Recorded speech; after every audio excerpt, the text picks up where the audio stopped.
কেউ যদি হায়াত চায়, স্থায়ী হায়াত চায়, তাহলে রাস্তা হলো সে শহীদ হয়ে গেলে সে জিন্দা। শহীদরা মরে না, শহীদরা জীবিত। আল্লাহ বলেন, সাবধান, তোমরা শহীদদেরকে মৃত বলবা না। ওয়ালা তাকুলু লিমান ইউকতালু ফি সাবিলিল্লাহি আমওয়াতা। তোমরা শহীদ যারা হয় তাদের মৃত বলো না। ওয়ালা তাহসাবান্নাল্লাযীনা কুতিলু ফি সাবিলিল্লাহ আমওয়াত। তোমরা যারা শহীদ হয় তাদের মৃত তো বলবা না, মৃত মনেও করবা না, কারণ তারা জিন্দা। বাল আহইয়াউন ইনদা রাব্বিহিম ইউরযাকুন। তারা জীবিত, জীবিতদের খাওয়ান দাওয়ান লাগে, তাদের খাওয়ায় কে? আল্লাহ। ধরে আওয়াজ করে বলেন, খাওয়ায় কে? আল্লাহ। এরা জীবিত। হাকিম মুহাম্মদ থানভী রাহমাতুল্লাহি আলাইহি বলেন, আরে সেই নবীর সাথে যুদ্ধ কইরা উহুদ, বদর, খায়বর এগুলোতে যারা শহীদ হইছে এগুলো তো আলাদা জীবিত। আরে যারা শহীদ হইছে আমাদের বাপ দাদারা শামিলির যুদ্ধে, এই ইংরেজ খেদা আন্দোলনে বিভিন্ন সময় যারা শহীদ হয়েছে, এরাও এদের কবরের পারে দাঁড়াইলে এরা কবর থেকে ধমক দিত, জিন্দা।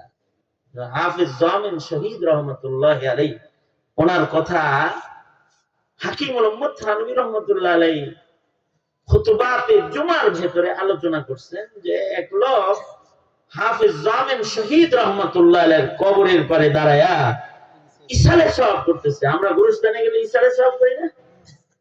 কবরের পারে দাঁড়াইলে একবার সূরা ফাতিহা পড়ে, তিনবার সূরা ইখলাস পড়ে, মার কবরে বাবার কবরে যায় তিলাওয়াত করে, সূরা ইয়াসিন পড়ে, ইসালে সওয়াব করে।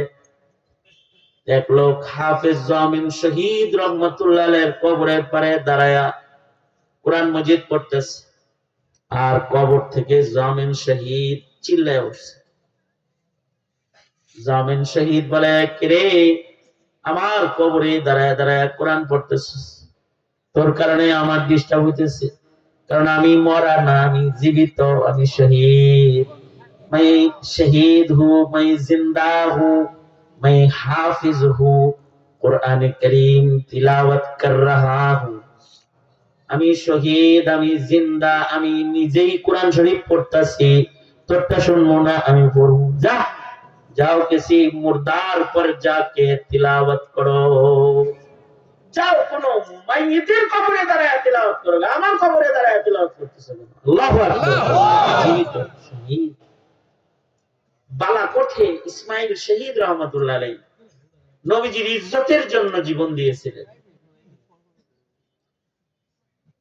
এক লোক ইসমাইল শহীদ রহমাতুল্লাহ আলাইহিকে গালি দিছে, তো উনি নবীর ইজ্জতের জন্য এর দিকে আগাইছে, আগায় বলছে, এই তুই যদি আমার নবীকে আবার কোন কটু কথা কস, আল্লাহি লা আকতুলান্না, আমি কিন্তু তোর গলা কাটবো, এটা বলছে। পিছনে আরেকজন দুশমন দাঁড়ানো ছিল, সে ইসমাইল শহীদ রহমাতুল্লাহ আলাইহির গলায় কেটে ফেলেছে, কিন্তু শহীদ তো জিন্দা। ইসমাইল শহীদ রহমতুল্লাহ আলাইহি বালাকোটের ময়দানে মাথা ছাড়া তরবারি লইয়া এই দুশমনের পিছনে দৌড় দিছে, নবীর দুশমনের পিছনে দৌড় দিছে, এবং তিনি মাথা ছাড়া দৌড়ে যাইয়া ততক্ষণ পর্যন্ত থামেন নাই যতক্ষণ ওকে হত্যা না করছে। আরে মারছে, তারপরে উনি বলছেন মাথা ছাড়া, কিন্তু মাথা নাই, মাথা বইরে রয়েছে, উনি তরবারি নিয়ে দৌড়াইতেছে, মারতেছে। এ কারণে আল্লাহর রাসূল দোয়া করতেন, ও আল্লাহ, আমাকে তুমি শহীদি মরণ দিও। আল্লাহুম্মা রযুকনি শাহাদাতান ফি সাবিলিক। ওগো আল্লাহ, আমি তোমার কাছে শাহাদাতের মৃত্যুর রিজিকটা চাই। আল্লাহ, আপনি আমাকে শহীদি মরণ দান করেন। কিয়ামত পর্যন্ত সব মুমিনের জন্য এই দোয়াটা করা একটা ইবাদত। কারণ মরণ তো হবে, মরণের ভেতরে সবচেয়ে দামি মরণ হলো শহীদি মরণ। সবাই দোয়া করবে নবীর মতো। নবীজি যেমন দোয়া করছে, আল্লাহ শহীদি মরণ চাই। সকল মুমিনরা কিয়ামত পর্যন্ত আল্লাহকে বলবে, আল্লাহ আমাকে তুমি শহীদি মরণ দিও, আমাকে শহীদ করে সেই মিছিলে শামিল করে নিও, আমাকে শহীদ করে সেই মিছিলে শামিল করে নিও। যেই মিছিলের নেতা আমির হামজা, যেই মিছিলের নেতা আমির হামজা, খোবায়েব খাব্বাব, খোদার ছিল যারা অতি প্রিয়, শামিল করে নিও। হযরত ওমর দোয়া করতেন, আল্লাহুম্মা রযুকনি শাহাদাতান ফি সাবিলিক ওয়াজআল মাউতি ফি বালাদি রাসূলিক। ও আল্লাহ, আমি শুধু ভালো মৃত্যু চাই না, মরার পরে ভালো কবর চাই। ও আল্লাহ, মরণ দিবা শহীদি মরণ, আর কবর দিবা আমাদের মদিনায়। যেই মদিনায় রাসূল ঘুমায় রয়েছে আমি ওখানে ঘুমাইতে চাই। আবার মরণের মধ্যে তোমার কাছে শহীদি মরণ চাই। হযরত ওমরের দোয়া আল্লাহ তাআলা কবুল কইরা মদিনায় মরণ দিছেন। আবার নামাজের মুসল্লায় দাঁড়ানো অবস্থায় বেঈমানের আঘাতে শাহাদাতের মৃত্যু আল্লাহ তাআলা হযরত ওমরের দান করেছেন। শহীদি মরণ এটা চাওয়া। এই হাসিনা খেদাও আন্দোলনে অনেক মানুষ মরছে, শাপলা চত্বরে অনেক মানুষ মরছে, মোদি বিরোধী আন্দোলনে কিছু মানুষ মারা গেছে। যারা মারা গেছে তাদের মরণটা ডাহাতি করতে যায় মরছে এরকম। তাদের মরণটা হলো যে মুসলমানের মাটিতে কসাই মোদি আসুক, এটা মুসলিম হিসাবে আমি চাইতে পারি না। প্রতিবাদ করে শহীদ হয়ে গেছে। আল্লাহর জন্য মরা, নবীর প্রেমে মরা। শাপলা চত্বরে যারা গেছিল তারা নবীর প্রেমে মারা গেছে। আগামী 15 তারিখ আমি আপনাদেরকে নবী প্রেমের দাওয়াত দিচ্ছি। সাহরাওয়ার্দী উদ্যানে মাশায়েখদের আয়োজনে বাংলাদেশের খাতমে নবুয়ত সংরক্ষণ সকল কমিটির যৌথ উদ্যোগে খাতমে নবুয়ত সংরক্ষণ কাদিয়ানীদেরকে অমুসলিম ঘোষণার দাবিতে এক মহা সমাবেশ অনুষ্ঠিত হবে। এটা হলো নবী প্রেমের সমাবেশ। নবী প্রেমের সমাবেশে আপনাদেরকে দাওয়াত দিই। যদি কেউ যাইতে চায় রাস্তায় মরে শহীদের রওনা করছে, অনেক সময় যাইতে পারে না, রাস্তায় মারা গেছে। তো আল্লাহর রাহে আল্লাহর নবীর ইজ্জতের জন্য বের হয়ে শহীদ হয়ে গেছে, মরে গেছে মানে শহীদ হয়ে গেছে।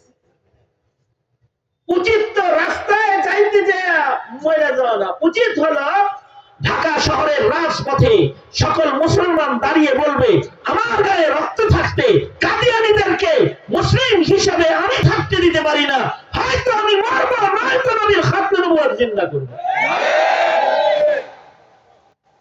এই মরণ যদি কেউ নেয়, মানুষ ভোটের লেগে মরে, ইলেকশন মরে গেছে,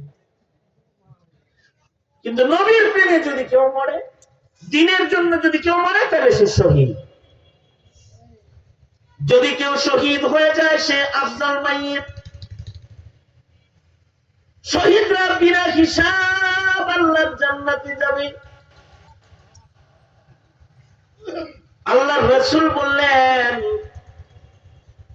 এই কালা গোলাম, তুমি যদি এখন যুদ্ধের ময়দানে যাও, তুমি জিগাইলা যদি আমি বাঁচি তাহলে তো গনিমত লয়া বাড়ি আইলাম, কিন্তু যদি যুদ্ধের ময়দানে যা আমি মরে যাই তাহলে আমার কি লাভ? আল্লাহর রাসূল বলেন, তোমার লাভ হলো তুমি শহীদ হইবা, আর শহীদ হইলে বিনা হিসাব আল্লাহর জান্নাতের ভেতরে তুমি চিরদিনের জন্য ঢুইকা পড়বা।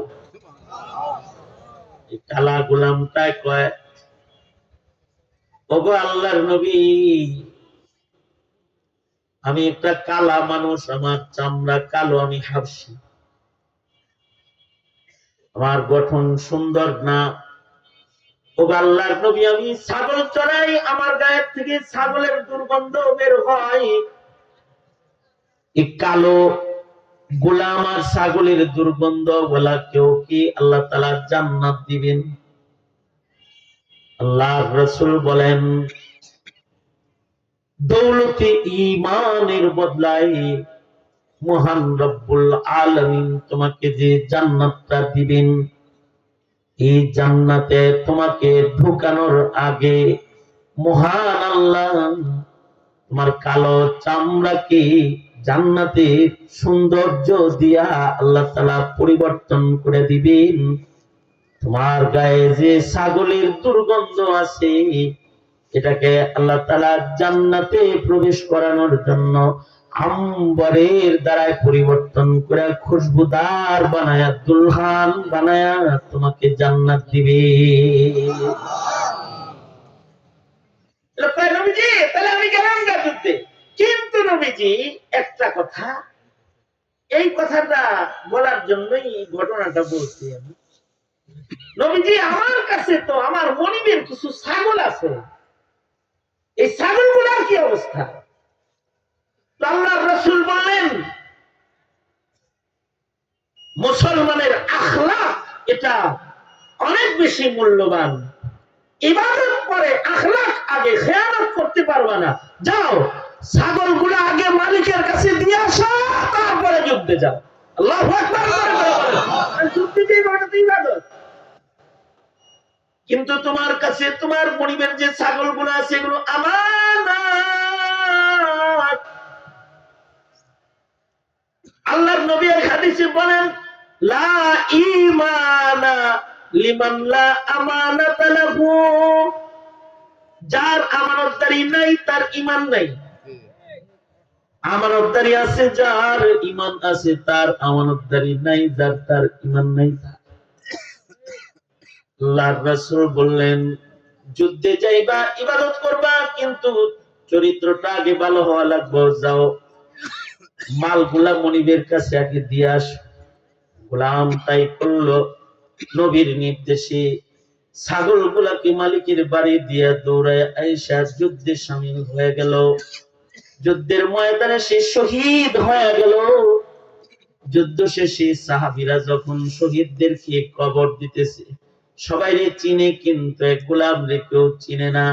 তারা নবীজিকে বলে, ওগো নবীজি, একটা লাশ পড়ে আছে, এটা কি শহীদ নাকি কাফেরদের দলের? চিন্তা চিনা।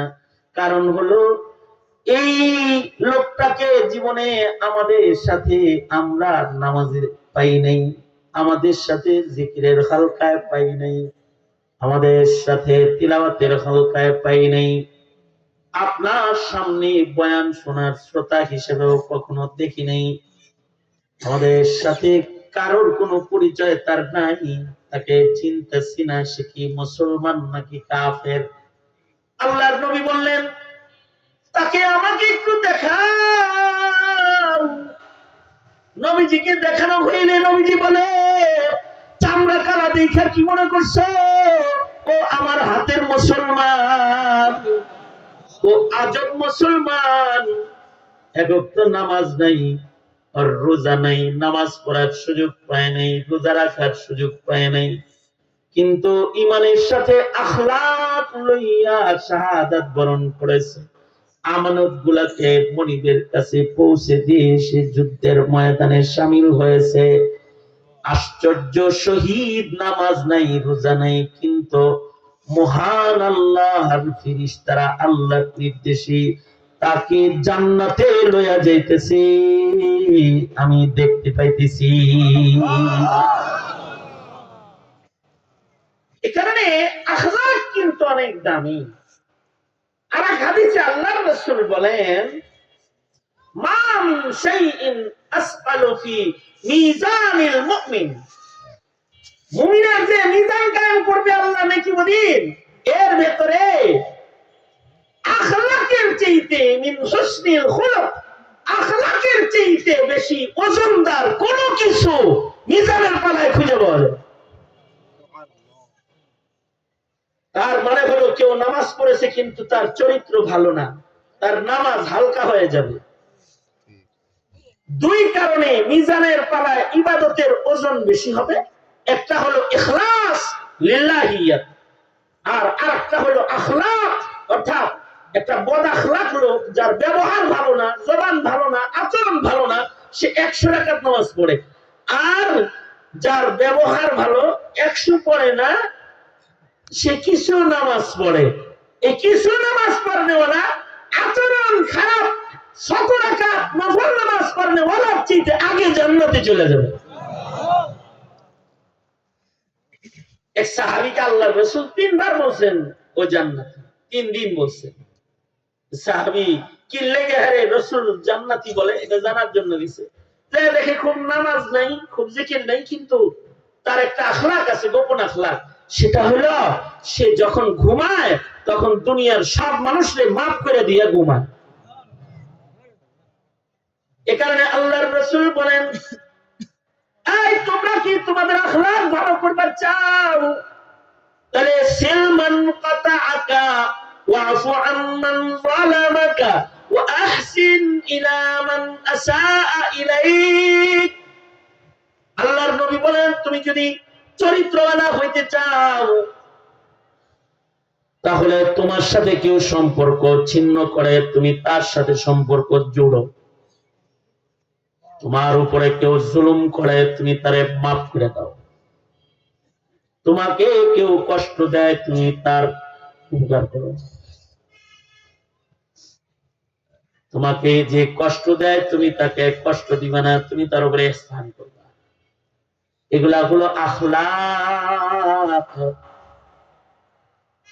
আল্লাহ তাআলা আমাদের নবীজিকে আখলাকের শ্রেষ্ঠ নমুনা ঘোষণা করলেন, ইন্নাকা লাআলা খুলুকিন আযীম। আবার আল্লাহর রাসূল বলেন, বুইসতু লিউতাম্মিমা মাকারিমাল আখলাক। নবী বলেন, আমি তোমাদেরকে শ্রেষ্ঠ আখলাক শিখাইতে দুনিয়াতে আসছি। আখলাক 3 প্রকার, হাসান, কারীম, আযীম। হাসান হলো প্রতিশোধ গ্রহণ করে, কিসাস গ্রহণ করে। কারীম হলো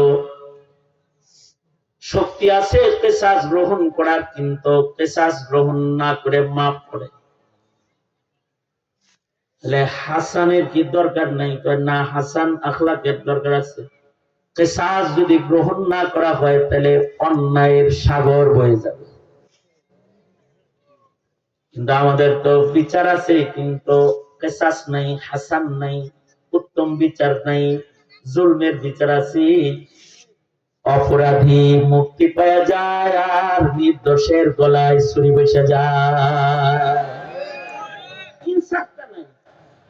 যদি প্রতিশোধ নেওয়া, কিসাস, হাসান এটাও যদি থাকতো, তাইলে সমাজে কেউ কারোর মাথায় রান্না মারতো না। তার মানে তুমি একজনের মাথায় একটা বাড়ি মারছো, তো তোমার মাথায় একটা বাড়ি মারবে। তুমি একজনের একটা দাঁত ফেলে দিছো, তোমার একটা দাঁত আদালতে দাঁড় করায় ফেলে দিবে। তুমি একজনের চোখ কানা করছো, তোমার একটা চোখ কানা করে দিবে। তুমি একজনের হাত কেটেছো, তো তোমার হস্ত কর্তন করা হবে। এটা হাসান, এটাও আখলাক। কারণ এই হাসান দিয়েই দুনিয়ার সব দুরাচার জুলুমকে আল্লাহ পাক বন্ধ করেছে। তবে কেউ যদি প্রতিশোধ না নিয়ে কয় মাফ করে দিলাম, তাহলে এটা আল্লাহর কাছে পছন্দের। যেটা পয়গম্বর আলাইহিস সালামের খাসলা। পয়গম্বর কারীম না, পয়গম্বর আযীম, খুলুকে আযীম ওয়ালা। তিনি কয় মাফ করলাম না, খালি তুই ক্ষতি করছিলি, তোর উপকার করলাম। এটা হলো পয়গম্বরের আখলাক, আযীম আখলাক। নবীজির আলোচনা যত শুনবেন, ইদা তাকাররারা তাকাররারা, তত হৃদয়ের ভিতরে বসবে। যারা কথা বারবার শুনবেন তো হৃদয়ের ভিতরে নবীর আখলাকের ছাপ বসবে। এটা সিরাতের আলোচনার একটা বৈশিষ্ট্য। আল্লাহর রাসূল শুয়ে রইছেন, এক কাফের আইছে নবীজিকে মারতে। ইহুদি আয়েশা গলায় তরবারি ধরে কয়, এই আগের যুগের কাফিরদের একটা আদর্শ ছিল, তারা ঘুমন্ত মানুষের উপরে আক্রমণ করতো না। শেখ হাসিনা ছিল না যে ঘুমন্ত মানুষকে সাবলা চত্বরে গুলি করে মারা লাগবে। এদের আদর্শ ছিল যে আগে দেখাইতো, এই উঠ উঠ উঠ, ঘুমন্ত মানুষকে আক্রমণ করে কাপুরুষ হবো নাকি আমি? কাফিরদেরও আত্মমর্যাদা ছিল। এখন তো ফিলিস্তিনিরা ঘুমায় যখন, রাতের অন্ধকারে ইসরায়েল বোমা মারে তখন। কিন্তু আগের জমানায় ঘুমন্ত মানুষের উপর আক্রমণ ছিল না, যে জাগাইতেছে, এই মুহাম্মদ তুমি তো খালি হাত, এই যে আমার হাতে তরবারি, মাইয়ামনিউকা মিন্নি, আজকে তোমাকে কে বাঁচাবে? এখন গলা কাটমু, যে ধরছে তরবারিটা। বলেন তো বাঁচানেওয়ালা আসলে কে? আল্লাহ। আরো জোরে আওয়াজ করে বলেন, বাঁচানেওয়ালা কে? আল্লাহর রাসূল বললেন আল্লাহ বাঁচাইব। এই আল্লাহ শব্দ বের হওয়ার সাথে সাথে ওর হাতের তরবারি কাঁপতে কাঁপতে নিচে পড়ে গেছে। নবীজি নিচে পড়া তরবারি ওর গলায় ধরে কয়, তোরে বাঁচাইবো কে রে? মাইয়ামনিউকা মিন্নি, আপনি বাঁচাইবেন? আমরা কি বাঁচাইবো? ও তো আর আল্লাহ নাই। এই নবীজির আখলাক। নবীজি বলে যাও মাফ করে দিলাম। ও কয় কি এই আখলাক, এটা ইনসানের থাকে, এটা তোমার কাছ থেকে শিখলাম, এটা আমি নিতে তোমার হাতে কালেমা পড়ে এখন মুসলমান হয়ে গেলাম, এখন মুসলমান হয়ে গেলাম।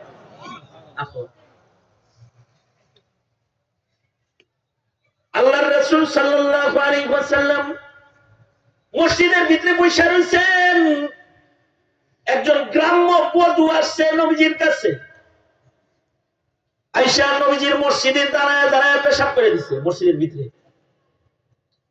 আচ্ছা, চেয়ারম্যানের কার্যালয়ে যায় যদি কেউ কার্যালয়ের ভিতরে মুইতা দেয়, তাহলে চেয়ারম্যান সাহেব তার টাকা পয়সা দিব নাকি সোনা টাকা দিব? বেটা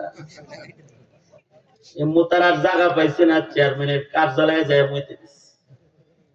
এমপি সাহেবের অফিসে যায় পেশাব করছে।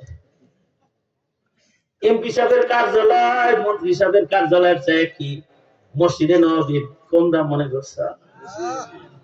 দুনিয়ার জমিনে সবচেয়ে দামি 4 জায়গার এক জায়গা হলো মদিনাতুল মুনাওয়ারার মসজিদুন নবী, যার ভেতরে আছে আল্লাহর জান্নাতের অরিজিনাল মাটি।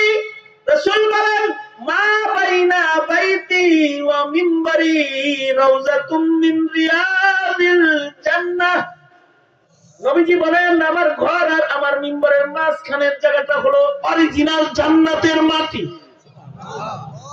এই কারণে মুমিনের জীবনে চোখের পানিওয়ালা দরখাস্ত থাকে, আল্লাহ গো আমার কিন্তু মসজিদ নববীতে 2 রাকাত নামাজ পড়া, আমি জান্নাতের ওই খণ্ড মাটির মধ্যে 2 রাকাত নামাজ পড়তে চাই। কারণ যে ওই মাটিতে ঢুইকা নামাজ পড়লো সে আল্লাহর জান্নাতের ভিতরে ঢুইকা নামাজ পড়লো। সেই মাটি মসজিদে নববীর ভিতরে। আর ওখানে ইমাম সাধারণ কোন ইমাম না, ইমাম হলেন ইমামুল মুরসালিন, যিনি নবীদের ইমাম, তিনি ইমাম হয়ে মসজিদে বসে রয়েছে। আর যে সাহাবীরা বসে রয়েছে এরা আল্লাহর কাছে শ্রেষ্ঠ। উলাইকাল্লাযীনা আমতাহানাল্লাহু কুলুবাহুম লিত্তাকওয়া, এরা সবাই আল্লাহর কাছে পরীক্ষা দিয়ে পাস। এরকম মানুষ সব বসে রয়েছে। এইরকম ভালো মানুষগুলা যারা দুনিয়াতে জান্নাতের সুখবর পাইছে মসজিদে নববীর ভিতরে আছে। আর হেমিয়া এই মসজিদে ঢুইকা যায় ফাবালা কাইমান ফিল মসজিদ, হাদিসে আছে মসজিদে দাঁড়ায় আসে পেশাব শুরু করছে। সাহাবীরা চিন্তা করছে জায়গায় কি জায়গাও চিনস না, স্থানও চিনস না, জেনে এনে খারায় মতস। সাহাবীরা যখন বাধা দিতে গেছে, আল্লাহর রাসূল সাহাবীদেরকে বাধা দিয়ে বলে, ওকে পেশাব করতে দাও। শাইখুল হাদিস জাকারিয়া রাহমাতুল্লাহ আলাইহি বলেন, এটা নবীজির তিব্বি আচরণ। আল্লাহর নবী চরিত্রে খালি বড় না, তিনি ডাক্তারও বড়। পেশাবের মাঝখানে পেশাব থামাইলে দেহের ক্ষতি, তাই তাকে পেশাব করতে দিচ্ছে। আর সাহাবীদের বলতেছে, থামায়ও না, করতে দাও। পেশাব শেষ হয়ে গেলে তোমরা পানি দিয়ে ধুইয়া দিও। পেশাব কমপ্লিট করে আলাইছে দাঁড়ায় দাঁড়ায়। নবী আলাইহিস সালাতু ওয়াস সালাম তাকে আদর করে ডাক দিয়েছেন, এই কাছে আয়। বগলের নিচে বসায়া আল্লাহর রাসূল বলে, এটা আল্লাহর ঘর, এখানে এগুলো করতে নাই। এটা সিজদার জায়গা, যায় সুজুদ, মসজিদ, নামাজের জায়গা। এখানে মুসলমানরা ইবাদত করে, এখানে কি পেশাব করে কেউ কইরো না। কি জন্য আইছো? টাকা নিতে আইছি। শুনছি আপনার কাছে অনেক টাকা পয়সা আসে, আর আপনি 2 হাতে সব বিতরণ করে দেন। পেটে ভাত নাই, দেন। এই যুগের কোন নেতা হইলে দিত, মুতা দিত, দেহা দিত না। কিন্তু আল্লাহর রাসূল বললেন, এই বাইতুল মালের মুহাফিজকে বললেন, বেশি করে কিছু দিনার দিরহাম লয়ে আসো, তো ওকে দিয়ে দাও। বেশি করে কিছু টাকা আনা হলো, তাকে দেওয়া হলো। এবার নবীজি তার সাথে গল্প করে। নবীজি বলে, কেমনে আইছো? বাড়ি করি। অনেক অনেক লম্বা পথ সফর করে এসেছি। কেমনে সফর করেছো? ভাই আইতে আইছি। আমরা জিগে, আই ভাই কেমনে আইছেন? তার মানে সাইকেল আইছেন না, অটোতে আইছেন না, গাড়িতে আইছেন? গরিবের গাড়ি। কয় দেন না, তুলাবলি লাগেন না, পায়ে আইতে আইছি। আল্লাহর রাসূল বললেন, এই বাইতুল মালে নামে উট আছে, হৃষ্টপুষ্ট একটা সওয়ারি, ওকে দিয়ে দেওয়ার হাতে কষ্ট যেন না হয়। তার মানে এই জমানার প্রাডো গাড়ি একটা দিয়ে দিচ্ছে। আল্লাহর রাসূল বললেন, বাড়িতে কি তোমার বাগান টাগান আসেনি? বাচ্চারা কি খায়?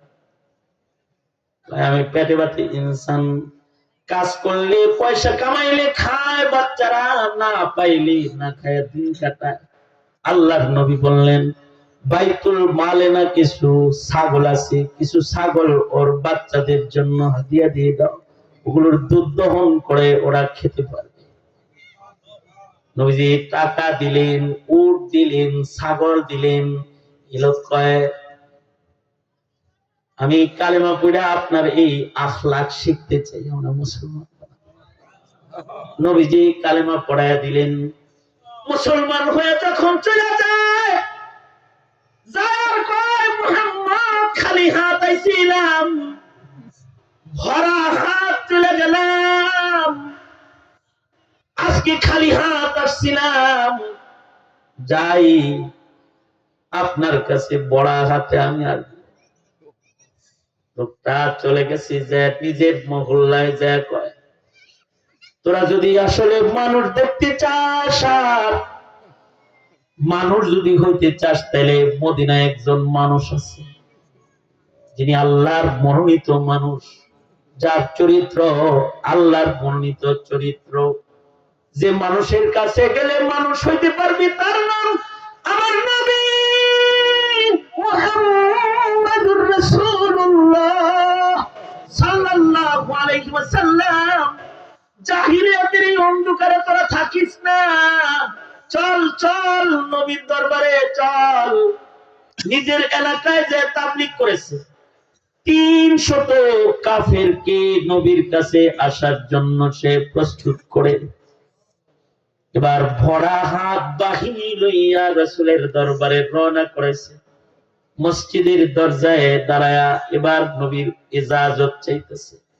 আল্লাহর নবী সেদিন তো বিনা অনুমতিতে ঢুইকা পেশাব করে দিছিল। এবার বলতেছে, সরকার আমারে চিনেননি, আমি কিন্তু ওই যে বেয়াদবি করছিলাম, সে। ও আল্লাহর নবী, আমি কি একটু আপনার কাছে প্রবেশ করতে পারি? নবী বললেন অবশ্যই আসো। সে বলে নবীজি খালি হাত আসি নেই, আপনার কাছে মানুষ বানানোর জন্য জাহিলিয়াতের অন্ধকারের ভেতর থেকে 300 মানুষ আমি দল দইরা লই আইছি। আল্লাহর নবী আপনার আখলাক, আপনার চরিত্র দিয়া এই অমানুষ গুলারে একটু মানুষ বানায়া দেন। আল্লাহ আল্লাহ আল্লাহ আল্লাহ আল্লাহ আল্লাহ আল্লাহ আল্লাহ আল্লাহ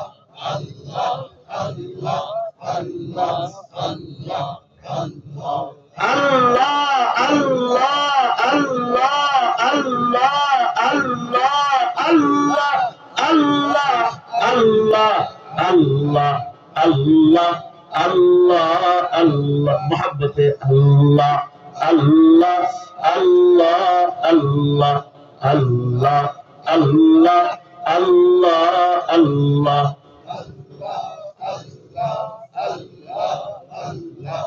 तेरे सिवा महबूब हकीकी कोई नहीं है, कोई नहीं।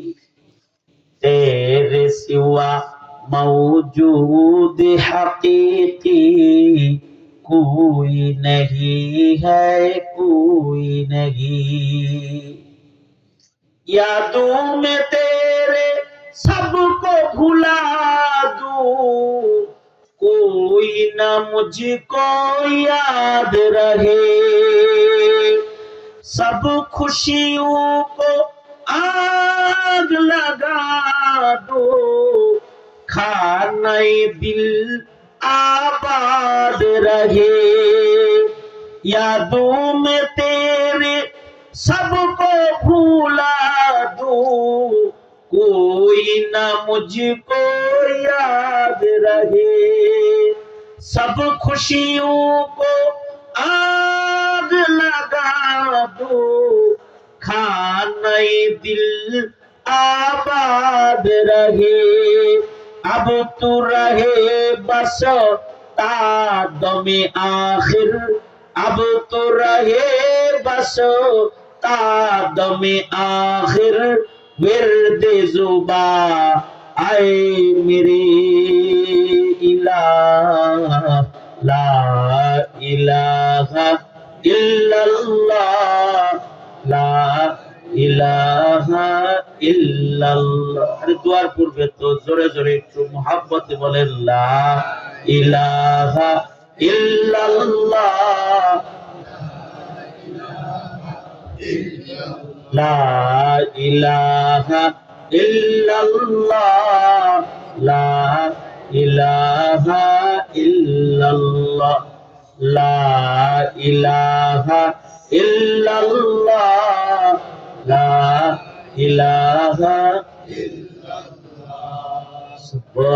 সুবহানাল্লাহ walhamdulillah, la ilaha illallah।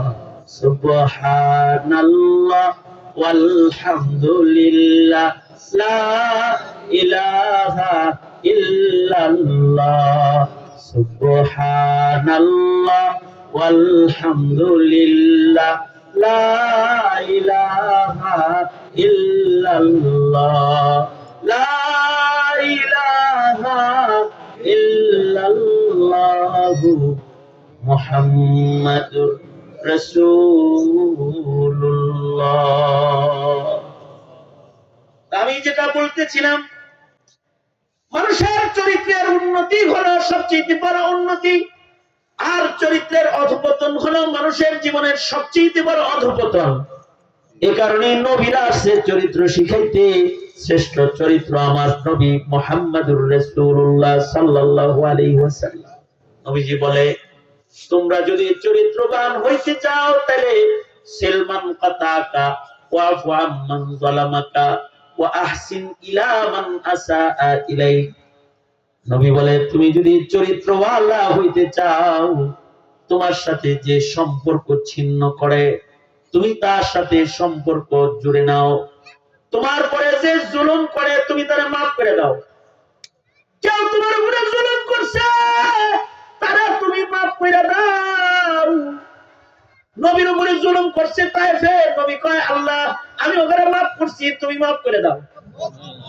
ওয়াফু Amman যালামাক, আল্লাহর রাসূল বলেন খুযিল আফওয়া ওয়া'মুর বিল উরফ, খুযিল আফওয়া ওয়া'মুর বিল উরফি ওয়া'রিজ আনিল জাহিলিন।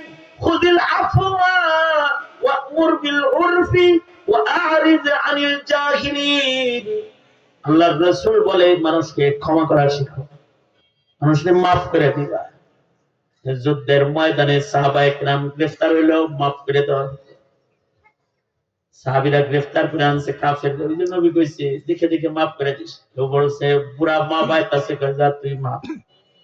কেউ বলতো আমার সন্তান গুলার না খাওয়া, আমার সন্তানদের জন্য আমি ছাড়া কেউ নাই। ঠিক আছে তোরে ছেড়ে দিল। ছাড়তে ছাড়তে দেখা দিত অনেক বেশি ছেড়ে দিত, ধৈর্য আনছে কিন্তু ছেড়ে দিছে, কাফেরদেরকেও ছেড়ে দিত। খুযিল আফওয়া ওয়া'মুর বিল উরফ। একবার আল্লাহর রাসূল সাল্লাল্লাহু আলাইহি ওয়াসাল্লামের কাছে যুদ্ধের ময়দান থেকে কিছু যুবতী মেয়েকে গ্রেফতার করে নবীর কাছে হাজির করা হয়েছে।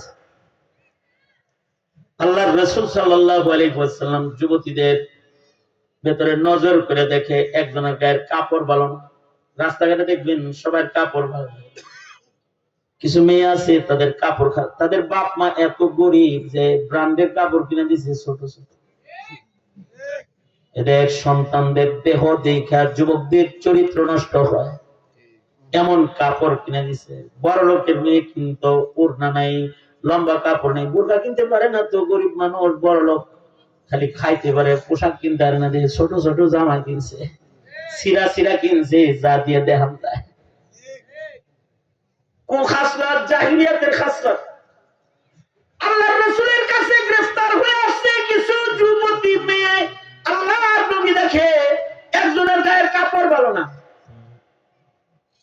নবীজি তো আখলাক শিখাইতে জমিনে আসছে। নবীজির সাথে সাথে এই যারা নিজের কন্যাদেরকে উড়না ছাড়া বাইরে পাঠাও তারা শোনো, নিজের বোনকে অর্ধলঙ্গ পোশাক পরে যারা রাস্তা দিয়ে হাঁটে লয়ে যাও তারা শোনো। আল্লাহর রাসূল সাল্লাল্লাহু আলাইহি ওয়াসাল্লাম কাফের মেয়ে, যুবতী মেয়ের গায়ে কাপড় নাই, এটা দেখা আল্লাহর নবী নিজের গায়ের মুআজ্জম চাদরটাকে টান দিয়ে খুলে ফেলছে। চাদরটা খুলে সাহাবীদের দিয়া কয় সাহাবী এই চাদরটা দিয়া ওর দেহটা বোরকা বানায় ঢেকে দে, খুব সুন্দরী, ওর চেহারা ঢেকে দে। সাহাবায়ে কেরাম চিল্লান শুরু করছে, আহ নবীর গায়ের পাক চাদর, যার ভিতরে নবীর গায়ের ঘাম লাগছে, এই চাদরটা একটা কাফের পায়ে গেল রে, আমি পাইলাম না। সাহাবীরা চিল্লায়, সাহাবীরা কান্দে, কারণ নবীর গায়ের সাথে যে কাপড়ের ছোঁয়া লাগে এটার অনেক দাম। আমার নবীর দেহের সাথে কাপড় না যা লাগে ওইটার দাম বেড়ে যায়। নবীর দেহের সাথে যে মাটি লেগে রয়েছে, এই মাটির দাম আল্লাহর কাছে আল্লাহর আরশের চেয়ে বেশি। আমার নবীর দেহের উপরে যে কাপড় আছে এটার অনেক দাম, নবীজির হাতের লাঠির অনেক দাম। এ কারণে সাহাবীরা নবীজির হাতের লাঠি একজন হাতিয়া পাইছে, লাঠিটা মখমলের কাপড় দিয়ে পেঁচায়া নিজের সন্তানদের বলে এটা আমার নবীর হাতের লাঠি, আমি মরে গেলে এটা আমার নবী কবরে দিয়ে দিই। কারণ রাসূলের হাতের সোয়াল লাঠি কবরে থাকলে আমার কবরে আগুন জ্বলবে না। নবীজির হাতের গায়ের কাপড়ের অনেক দাম। আম্মা জান উম্মে হাবিবা মদিনা শরীফের রাসূলের ঘরে আছেন। আবু সুফিয়ান তখনও মুসলমান হয় নাই। নিজের মেয়েকে দেখতে মাঝে মধ্যে আবু সুফিয়ান মদিনায় গেলে নবীর ঘরে ঢুকতো নিজের মেয়েকে দেখতে। একদিনের ঘটনা, আবু সুফিয়ান আল্লাহর রাসূলের ঘরে প্রবেশ করেছে নিজের কন্যা আম্মাজান উম্মে হাবিবার সাথে দেখা করার জন্য। আম্মাজান নজর করে দেখে আবু সুফিয়ান আসতেছে, বাপ আসতেছে। উনি দরজায় দাঁড়ানো ছিলেন। আবু সুফিয়ান নিজের বাপ দরজা দিয়ে ঢুকতেছে, এটা দেখা বাবারে না আগাইতে যায় ঘরের ভিতরে দৌড়ে ঢুকছে। দৌড়ে ঘরে ঢুইকা আগে চকির উপর থেকে, খাটের উপর থেকে সুন্দর চাদর যেটা বিছানো এটারে টাইনা উঠে ফেলেছে। আবু সুফিয়ান ঘরের দরজায় দাঁড়ায় দেখে ফেলেছে মেয়ে চাদর উঠেছে।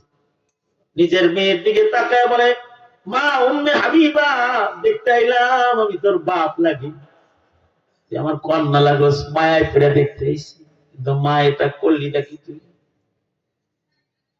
তুই যে আমারে দেখা বিছনার চাদর টান দিয়ে সরাইলি, আমি সর্দার মানুষ, ওই ময়লা চাদরে আমি বসার উপযুক্ত না, নাকি চাদর খারাপ, নাকি আমি এত খারাপ যে ওই ভালো চাদরে বসার উপযুক্ত আমি না? কোনটারে মা? হাবিবা আম্মা জান এরা নবীর শান কেমনে বুঝে? তুমি নেতার শান বুঝো, নেত্রীর শান বুঝো, নবীর শান বুঝো না। উম্মে হাবিবা নবীর শান কত বুঝে। নিচের দিকে তাকায় বলে, বাবা গো তুমি আরবের সর্দার, তুমি উম্মে হাবিবার বাপ লাগো, বাপ হিসেবে তোমাকে সম্মান করি, তুমি সর্দার, তোমাকে ইজ্জত করি, কিন্তু বাবা গো আমার খাটের উপরে যে চাদরটা বিছানো ছিল, এই চাদরের ভিতরে খালি গায়ে সাইয়্যিদুল মুরসালিন নবী ঘুমায়। বাবারে, যে চাদরের ভেতরে মুহাম্মাদুর রাসূলুল্লাহর গায়ের ছোঁয়া লাগছে, ওই চাদরের ভেতরে তুমি বাপ হইতে পারো, কিন্তু কাফের নাপাক বাবারে নবীর চাদরে বসতে দিতে পারি না। এটা হলো সাইয়্যিদুল মুরসালিন নবীর গায়ের সাথে কোনো কাপড় লাগা থাকলেও তার নাম। আল্লাহর রাসূল নিজের গায়ের জামা খুলে ফেলেছেন, চাদর এটা খুইলা কাফের মেরে দিতেছে। সাহাবীরা চিল্লায়, হ্যাঁ আমি পাইলাম না, মুশরিকের নবীর চাদর পেয়ে গেল রে। আল্লাহর রাসূল সাথে সাথে সাহাবীদের বলে, এই সাহাবীরা থামো, মেয়ে আমার মেয়েও মেয়ে, কাফেরের মেয়েও আমার মেয়ে, মায়ের জাতির ইজ্জত আছে, ওইটা আগে ঢাকতে দাও, ওটা কাউরে দেখতে দিবে না। লাখ লাখ এটা হলো চরিত্র, যে কাফেরের মেয়ের দৃষ্টি কারণ কাফেরের মেয়ের অঙ্গের উপরে না পড়ে যায়। এ কারণে আল্লাহর রাসূল আখলাক করা পয়গম্বর মেয়েটাকে হিজাব পরায় দিতেছে, পর্দা পরায় দিতেছে। নবীর গায়ের চাদরটা তার গায়ে লাগার সাথে সাথে সে ধীরে ধীরে নবীর সামনে আগায় এসে বলে, ও আল্লাহর নবী, আপনি আমারে চিনছেন নি? আমি কিন্তু হাতিম তায়ের মেয়ে। আল্লাহর রাসূল বললেন, হাতিম তায়ের কন্যা নাকি তুমি? তোমার বাবা তো অনেক ভালো মানুষ ছিল, দানবী। হাতিম তায়ের কন্যা তুমি, তুমি গ্রেফতার হয়েছো? হ্যাঁ, আমার ভাইও গ্রেফতার হয়েছিল, আমার ভাই পালায় গেছে গা, আমি ধরা খেয়ে রয়েছি, আমি হাতিম তায়ের মেয়ে। আল্লাহর রাসূল বললেন, তোমার বাপ একজন ভালো মানুষ ছিল, মানুষের উপকার করত, তুমি সেই মানুষের সন্তান হিসাবে, ভালো মানুষের কন্যা হিসেবে তোমাকে মাফ করে দিলাম, যাও বন্দিশালা থেকে তোমাকে মুক্ত করে দিলাম। খুদিল আফওয়া ওয়া'মুর বিল উরফ, ক্ষমা করলাম তোর বাবার কারণে, আর তোর বান্ধবীদের মুক্তি করে দিলাম তোর গুণের কারণে, যা সব চলে যা। এরপরে কি হলো? এই আখলাক দেখে কি হলো? এই মেয়েগুলো রাসূলের সামনে দাঁড়ায় বলে, সরকার দুনিয়ার জেলখানা থেকে তো মুক্তি দিলেন, ওগো সরকার দশকের জেলখানা থেকে মুক্তিটা দিয়ে দেন, জাহান্নামী থাকবার চাই না, দুনিয়ার জেলখানা থেকে মুক্তি দিছেন, কালমাটা পড়ায় দেন, জাহান্নামের জেলখানার থেকে আমরা একটু মুক্তি পাই। আল্লাহর রাসূল সাল্লাল্লাহু আলাইহি ওয়াসাল্লাম নবীজি সাহাবায়ে কেরামদেরকে এইভাবে আখলাক শিখাইছেন। সাহাবীরা কেমন আখলাক করা হয়েছে। এবার নবীজি দুইজন সাহাবীকে দায়িত্ব দিলেন, যাও হাতিম তায়ের মেয়েকে তার বাড়ি পাহারা দিয়ে আসো। রাত দিন সফর করে মরুভূমির উপর দিয়ে একা একা কেমনে যাবে, তোমরা দুইজন যায় দিয়ে আসো। দুই সাহাবী পাহারা দিয়া হাতিম তায়ের কন্যাকে তার বাড়ির দিকে নিয়ে গেল। 2-3 দিন মরুভূমিতে সফর করে গেছে। নিজের বাড়িতে যায় দেখে তার ভাই আদি দরজায় বসে আছে। বোনরে দেখে বলে, বোন তুই কেমনে আইলি? আমি পুরুষ মানুষ পালায় আইছি, তুই কেমনে আইলি? বোন বলে, তুমি পালায় আইছ আর আমি সর্দারের মতো আইছি, সর্দারের মেয়ে সর্দারের মতো আসছি। আদি বলে, সাবধান, চোরের বড় গলা, বড় বড় কথা কস। দুইজন যুবকের সাথে মরুভূমির উপর দিয়ে হাইটা রাত দিন সফর করে তুই আমার বাড়ি পর্যন্ত পৌঁছেছিস। হাতিম তায়ের বাড়িতে কোনো চরিত্রহীন মেয়েকে জায়গা দিব না। না জানি এই দুই যুবকে রাস্তায়, পাহাড়ের চিপায়, আধারে আর মরুভূমিতে কতবার তারা তোকে না জানি ইজ্জত হরণ করেছে। এমন ইজ্জত বিক্রি করা কোন বোনকে আমি আমার ঘরে জায়গা দিব না, বেরোয় যা। এই কথা বলতেই হাতিম তায়ের মেয়ে বলে, সাবধান, মুখ সামনে কথা বলো আদি, মুখ সামনে কথা বলো। আমি এমন একজন পয়গম্বরের হাতে কালেমা পড়া মুসলমান, যিনি খুলুকে আযীম, যার কাছে একটা কাফের মেয়ের অঙ্গ বাহ্যিক সৌন্দর্য আমানত, যেটা ঢাকতে নিজের গায়ের চাদর আমাকে দিয়ে ঢাকছে। আর এরা হলো ওই নবীর হাতের বানানো করা সাহাবী। ওরা মরুভূমির উপর দিয়েও আমার ইজ্জত পাহারা দিয়া যেমন ভাবে নিরাপত্তার সাথে আমার বাবার দরজা পর্যন্ত লয়ে আইছে। ভাইরে, মরু প্রান্তরে এই মুসলিম দুই যুবকের কাছে চারিত্রিক ভাবে আমি যতটা নিরাপদ ছিলাম, তোর ঘরেও নিজেকে অতটা নিরাপদ আমি মনে করি না। কারণ আমি মুসলমান, আমার আশ্রয় ঘরের নাম হলো ইসলাম। আদি বলে, তাই যদি হয় তাহলে আমারও ঘরের বাইরে রাখছিস কেন? তাহলে আমারও নবীর কাছে নিয়ে চল। আশপাশের লোকেরা কয়, তোমরা একা যাইবা কেন? এমন চরিত্র আমাদেরও দরকার, আমাদেরও লয়ে নাও। এটা হলো আখলাক। মুসলমান আখলাক দিয়ে দুনিয়া বিজয় করেছে। ইসলাম আখলাক শিক্ষা দেয়। মুসলমানদের আখলাক শেখানোর জন্য ওয়াজ মাহফিল, মুসলমানদের আখলাক শেখানোর জন্য দাওয়াত ও তাবলীগ, মুসলমানদেরকে আখলাক শেখানোর জন্য তাফসীর, মুসলমানকে আখলাক শেখানোর জন্য দ্বীনি শিক্ষা মাদ্রাসা। এটা যতদিন থাকবে, আখলাক ততদিন থাকবে। এটা থাকবে না, ডক্টর ইউনূসের নীতি বাস্তবায়ন করবার, হাসিনার নীতি বাস্তবায়ন করবা, হিন্দু হয়ে যাবে, খ্রিস্টান হয়ে যাবে। হাসিনা কি করেছে? ধর্ম যার যার, উৎসব সবার, সব পূজায় যাও, এটা বলছে। আর ওয়াজে আসলে বলছে, যার তার কথা শোনো না, থানায় মোল্লার লিস্টি। আর ডক্টর ইউনূস কি শিখাইলো?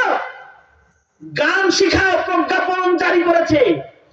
এই তোমার ছেলে মেয়ের গান আর নাচ শিখায় কি তোমার সন্তানের চরিত্র গঠন করতে চায়, নাকি তোমার ঘরে বাইজি নারী গানের আর নাচের আসর বসাইতে চায়?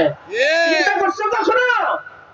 এই মৌলবীরাই কথা বলে, ধর্ম শিক্ষক নিয়োগ দাও, ইসলাম জানতে দাও, ইসলাম বুঝতে দাও, রাসূলের সিরাত পড়তে দাও, আমার মুসলিম রমণীকে মুসলিম থাকতে দাও, তাদেরকে মাগনার বেহায়াপনার সাগরের ভেতরে ফেলে দিও না। এটা আলেমরাই বলে। ডক্টর ইউনূস সাহেব প্রজ্ঞাপন জারি করলো, সব স্কুলে স্কুলে গানের শিক্ষক নিয়োগ দিবে। আলেমরা কথা বললো, প্রজ্ঞাপন বাতিল হলো বটিয়ে আলেমদের ডরে। কারণ এই মৌলবীরা কিন্তু কাউকে ছাড়ে না। ইসলামের দুশ্মন সে যাই হোক, সে যে সরকার হোক, কারণ আলেম ওলামারা কোনো সরকারের গোলামি করে না। আল্লাহর জমিনে আল্লাহর দ্বীনের খেলাফ কিছু হবে বরদাস্ত করা হয় না, বরদাস্ত তারা করে না। জবান খুলে ডক্টর ইউনূস সাহেবকে বলা হলো প্রজ্ঞাপন বাতিল করো, বাতিল করলো। এখন আমরা বলছি সকলে মিলে যে ধর্ম শিক্ষক নিয়োগ দাও। বয়রার মতো বয়ে রয়েছে, শুনে না, আমাদের কথা শোনে না। কেন শোনে না? আমরা একা বলি তাই শোনে না। আমরা বলি কাদিয়ানীকে কাফের ঘোষণা করো, করে না। কেন করে না? আমরা একা বলি তাই করে না।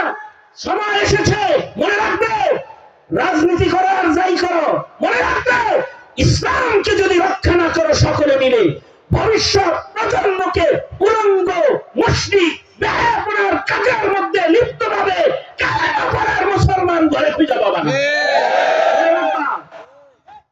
সঙ্গত কারণে আমরা যদি আহ্বান করি ইসলামের জন্য, তোমাদের দায়িত্ব আলেমদের পাশে দাঁড়িয়ে যাওয়া। আমরা আবেদন তুলছি প্রতিটি স্কুলে ধর্ম শিক্ষক নিয়োগ দেওয়া হবে। আমরা এখনো বলি, বলবো, যতদিন জবান জারি থাকবে বলতে থাকবো ইনশাআল্লাহ। বলি আমরা যে এদেশে তোমরা রাজনীতি করবা তো ধর্মের ক্ষতি করে, দাদার গোলামি করে কেউ রাজনীতি এই দেশে করো না। এদেশে রাজনীতি করলে ইসলামের মূল্যবোধ রক্ষা করার রাজনীতি করো। তোমরা ইশতেহারের ভেতরে আনো কাদিয়ানীকে কাফের ঘোষণা করবা, তোমরা ইশতেহারের ভেতরে আনো নাস্তিক মুরতাদ বেঈমানের বিচার বৃহত্তর মুসলিম দেশে তোমরা করবা, তোমরা ইশতেহারে আনো মুসলমানদের প্রত্যেকটা সন্তানের ধর্ম শিক্ষাকে নিশ্চিত করবা। এই ইশতেহার ছাড়া কেউ মুসলমানের ভোট চাওয়ার অধিকার রাখো না, তোমরা অধিকার রাখো না তোমরা।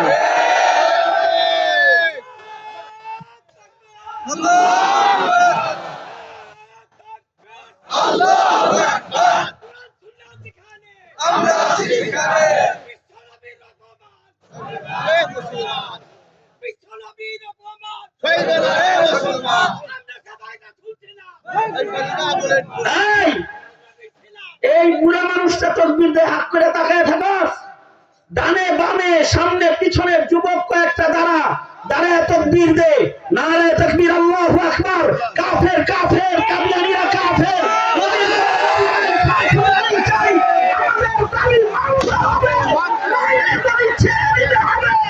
মুসলমানরা ইসলামের দুশমনকে ক্ষমতায় রাখবে না।